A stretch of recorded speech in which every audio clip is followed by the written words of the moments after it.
Filters in Gmail are based on the things that you search for. One of the easiest ways to create a new filter is to hit the drop-down arrow on the right side of the search bar and create your filter based on one of the categories given.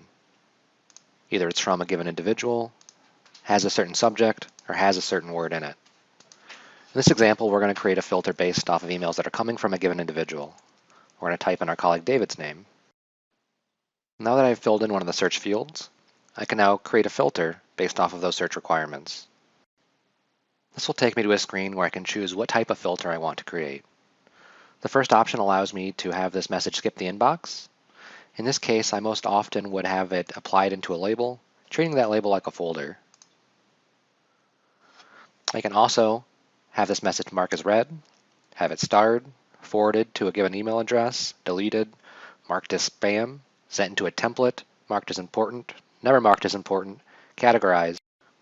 And the last option asks me if I want to apply this filter to existing messages in my inbox. If I leave this unchecked, it'll only apply to future messages that meet these requirements.